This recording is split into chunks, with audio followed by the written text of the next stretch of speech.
C'est bien filmé. Ah oui, oui. Voilà, donc Patrick, va nous moi. parler Bonjour. Bonjour.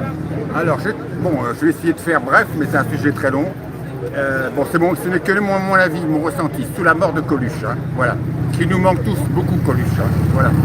Alors, bon, j'aimerais faire deux avant-propos. Coluche, bon, on l'aime tous, on regrette tous, mais c'était pas un saint. Hein, voilà. C'est-à-dire que comme tous les artistes, il était très tourmenté. Tous les grands artistes sont tourmentés. Hein, c'est pas des gens comme nous. Hein. Johnny Hallyday buvait, se droguait. Moi, j'adore. Moi, j'adore la peinture de Van Gogh, notamment les portraits de Victor Gachet, mais Van Gogh était quelqu'un de très perturbé. Hein. À la fin de sa vie, il s'est coupé une oreille suite à une dispute avec Gauguin, sous l'effet de l'absinthe, et il s'est suicidé à une balle dans la tête. Voilà. Et même Mozart, qui était un grand génie, peut-être le plus grand génie du monde des arts, il est mort à 35 ans d'épuisement. Comment un pianiste peut mourir à 35 ans d'épuisement, hein? Il ne travaillait pas dans une mine ou dans les champs ou aux galères. Hein. Il est mort d'épuisement parce qu'il était consumé par une foi intérieure, par une passion intérieure, la musique. Hein. Il faut quand même sortir tout ce qu'il a sorti, le requiem, la flûte enchantée. En plus, il y avait une femme qui ne l'aidait pas du tout, qui n'était pas faite pour la musique classique. Il avait des maladies, au départ, des maladies chroniques pas graves, mais il les a pas soignées parce qu'il était passionné par la musique. Donc, tous les grands artistes sont des êtres qui sont tourmentés. Hein. Et quand on dit que Coluche a été assassiné, parce que beaucoup de gens pensent que Coluche a été assassiné, et il faut bien se représenter deux choses. Ça veut dire que l'État a diligenté son assassinat. Est-ce qu'un État en France peut diligenter l'assassinat d'un artiste pour délit d'opinion? Moi, je ne pense pas. Il peut l'influencer, il peut faire pression, il peut faire des menaces. D'abord, il peut lui faire un contrôle fiscal, comme Mitterrand a fait pour le Luron. Il peut, comme Giscard a fait pour Coluche quand il a voulu se présenter à l'élection présidentielle, il peut lancer la presse contre lui, des articles très mauvais, c'est ce qu'il a fait, hein, où il peut diligenter, pas franchement des flics, mais les RG ou des barbouzes qui évoluent dans les zones grises du droit pour faire pression sur la personne, des menaces. C'est ce qui s'est passé avec Coluche, hein, quand il a voulu se présenter à l'élection présidentielle. Donc, pour te dire que quand on dit qu'on a voulu faire assassiner Coluche, ça veut dire que l'État, en France, fait assassiner des artistes pour délit d'opinion. Moi, je ne le pense pas. Voilà, voilà. Et en plus, quand on dit que Coluche... Ah, je pense pas. Et quand on dit que Coluche a été assassiné... Ouais. Mais bon... Attends, c'est votre avis, madame. Et quand on dit que Coluche a été assassiné, il n'était pas tout seul à faire de la moto ce jour-là. C'est ça qu'il faut voir. Il aurait été tout seul, ça aurait été facile de l'assassiner. Mais il était avec deux potes à lui. Il pouvait vivre qu'en bande, Coluche. Hein. Il ne pouvait pas vivre tout seul, comme Johnny. Il ne pouvait pas vivre tout seul. Il était entouré d'une bande en permanence. Et là, en l'occurrence, c'était ses potes Ludovic Paris, son secrétaire, et c'était Didier Lavergne, son maquilleur, grand maquilleur du cinéma français. Donc, il faisait de la moto avec deux copains. Donc, ça voudrait dire que soit les deux copains étaient dans la messe pour faire assassiner Coluche, ce qui est impensable, ou soit que les deux copains n'ont rien vu. Ils étaient à quelques mètres, ils faisaient de la moto à quelques mètres. Alors, si Coluche a été assassiné, comment se fait-il que ces deux copains qui faisaient de la moto avec lui n'aient rien vu? C'est possible, mais enfin, ça semble difficilement croyable. Alors, qui était Coluche, en faisant bref? Parce que pour moi, il est très important, mais pour les jeunes qui ont 20 ou 30 ans, Coluche, ils ne connaissent pas. Hein. Comme je dis toujours, les époques chassent les époques, et les générations chassent les générations. Coluche, les jeunes, ils ne connaissent pas, peut-être par les restaurants du cœur et encore. Coluche était un comique qui est arrivé au milieu des années 70 et qui venait du peuple. Il parlait comme le peuple. Il avait une grande liberté d'expression qui n'existait pas avec les humoristes d'avant. Les humoristes d'avant, on les a oubliés, les Maurice Biro, les Fernand Reynaud. Et ils ne parlaient pas de politique, ils ne parlaient pas de faits de société. C'était les humoristes de la télé de papa un peu. Hein. À l'époque où la télé était très surveillée du temps de De Gaulle, Pompidou, Giscard. C'est Mitterrand et Lang qui ont libéré un peu l'information à la télé. Hein. Voilà. Donc il est arrivé, Coluche, avec d'autres comiques comme Bedos, comme Desproges, et il y a eu un vent de liberté dans l'humour. Voilà, ils attaquaient le pouvoir en place et Coluche tapait sur tout le monde. Il tapait sur les flics, sur les fameuses bavures policières, il tapait sur les politiques, les syndicalistes, la publicité, enfin bon, les arabes, les juifs, les homos, il tapait tout le monde, il tapait sur tout le monde, mais avec humour et beaucoup d'intelligence. Hein. Voilà, donc si tu veux, ça faisait une sacrée différence avec les humoristes d'avant, de la télé de papa, qui ne parlaient pas politique et qui ne parlaient pas de faits de société. Hein. Voilà. Donc, bon, Coluche a eu énormément de succès, il travaillait à Europe 1, il débitait des blagues, voilà, il faisait rire tout le monde, il a été très très populaire, il a fait des films, beaucoup de films qui ont bien marché, des comédies. À la fin des années 70, il veut se présenter à l'élection présidentielle en 81 entre Giscard et Mitterrand, mais Giscard lâche les chiens et bon, il a été dissuadé de se présenter. Et en même temps, je crois que Coluche ne voulait pas faire perdre Mitterrand aussi. Hein. Il y a ça aussi, pourquoi il a lâché l'affaire. Bon, il y a eu les années 80 et là, en même temps, très curieusement, il avait énormément de succès en tant qu'humoriste, en tant que comédien dans des comédies.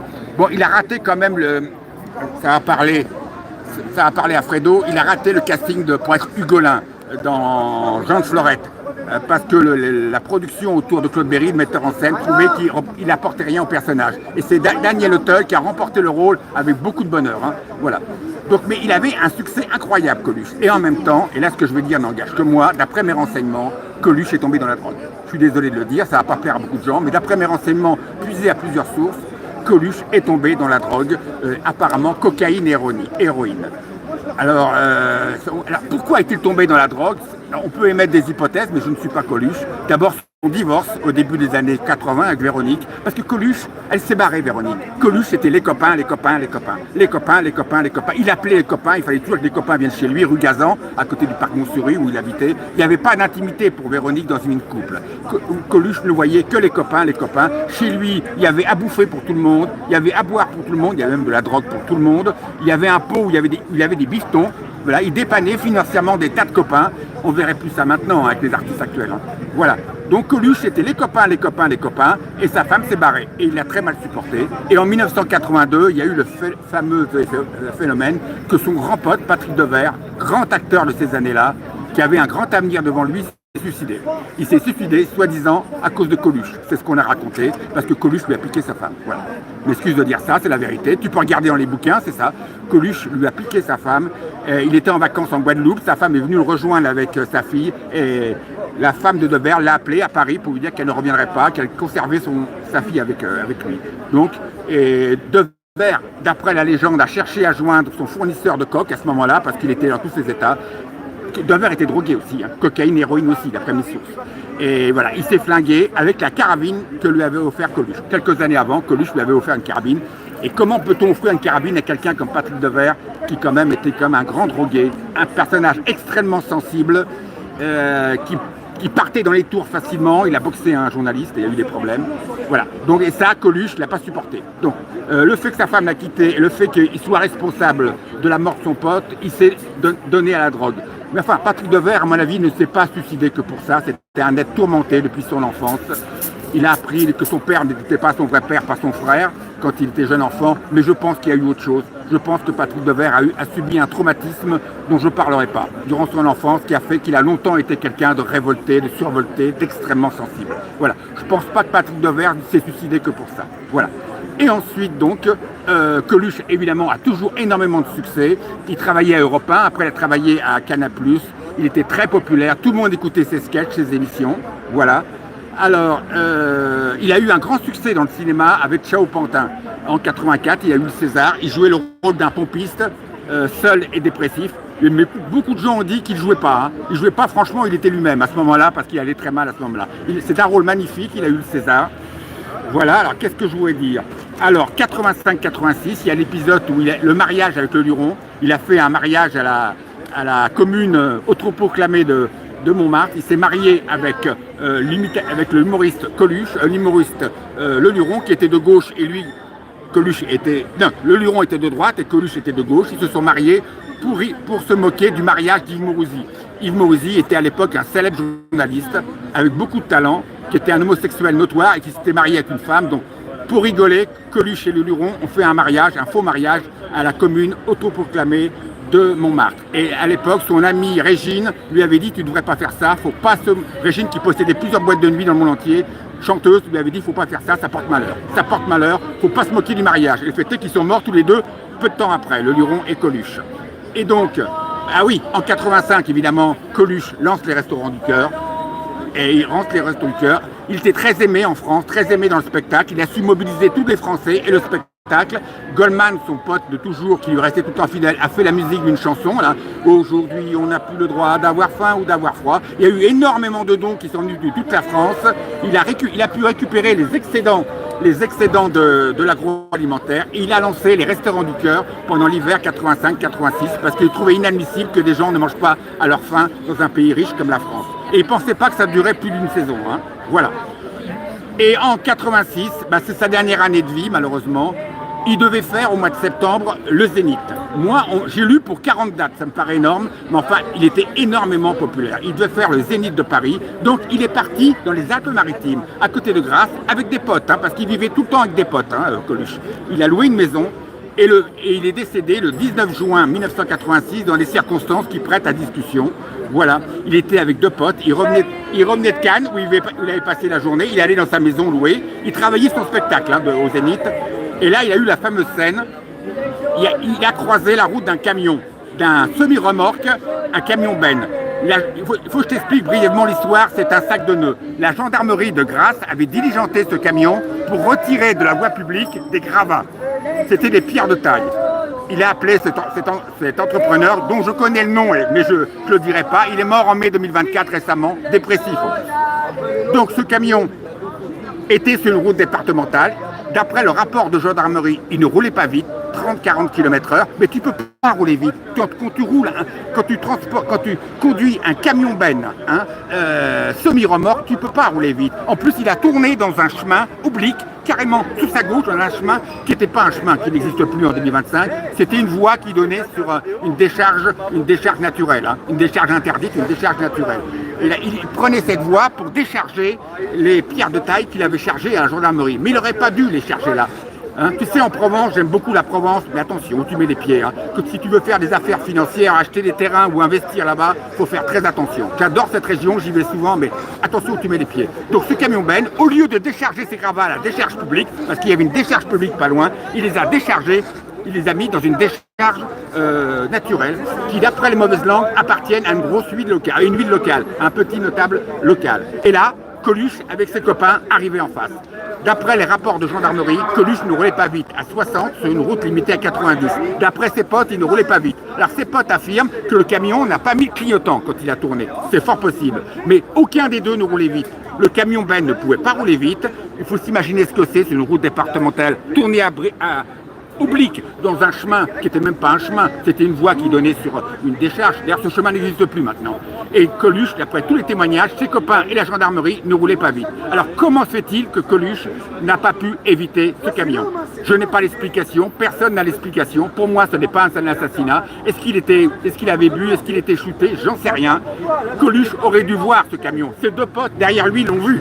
Ils n'ont pas été accidentés. Comme Coluche a voulu éviter le camion, il a penché à terre sa moto, mais malheureusement, il n'a pas pu éviter l'avant droit du camion. À 15 cm près, ça s'est joué, c'est terrible. Il a heurté sans casque l'avant du camion. Mais il aurait eu un casque qui aurait été sans doute pareil. À 15 cm près, Coluche, malheureusement, s'est payé l'avant droit du camion. Voilà. Et voilà, et on va y aller.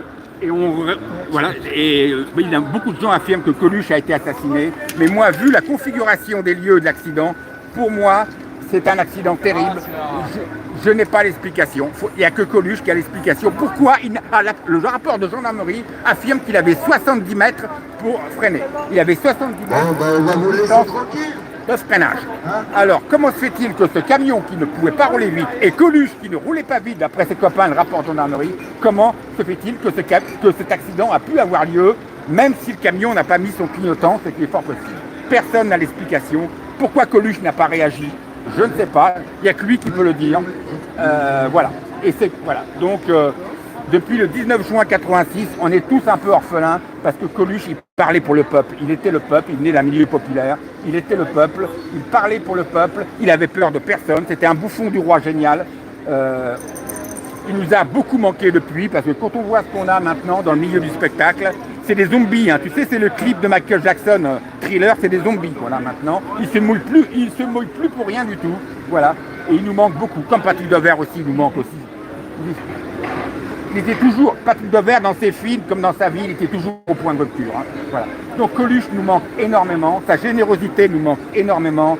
il n'a pas été remplacé, il ne pouvait pas être remplacé. Et je pense que Coluche est rentré dans l'éternité. Non pas à cause de ses talents de comédien, parce que c'était un bon comédien, mais il y en a d'autres bons comédiens. C'était pas Laurence Olivier non plus, Coluche. Mais Coluche est rentré dans l'éternité grâce au Restaurant du Cœur. Il a montré la voie de ce qui est possible. Hein, que c'est pas normal que des gens meurent de faim dans un pays quand il y a tant de richesses. Voilà. Coluche a montré la voie et il est entré dans l'immortalité. Voilà. Voilà.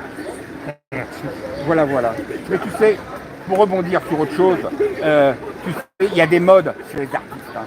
Je veux dire par là, Coluche est arrivé dans les années 70. Je me souviens de son premier sketch, l'histoire d'un mec. On n'aurait jamais cru qu'il aurait fait la carrière qu'il a faite.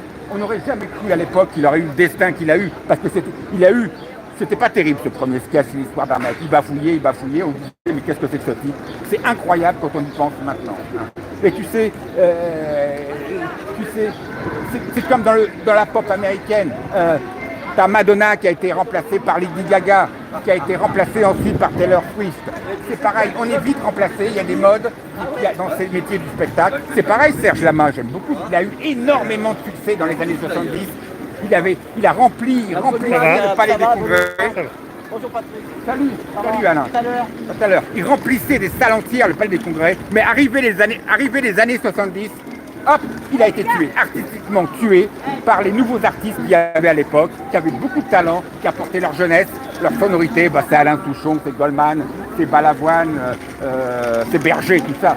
Ce que je veux dire par là, c'est que quand Coluche est arrivé au milieu des années 70, il apporte, lui et ses compères, t'en avais d'autres, hein, t'avais des... il a porté sa modernité et il a ringardisé tous les anciens comiques, hein, voilà, de l'époque. Voilà. D'accord, merci. Voilà, merci bien.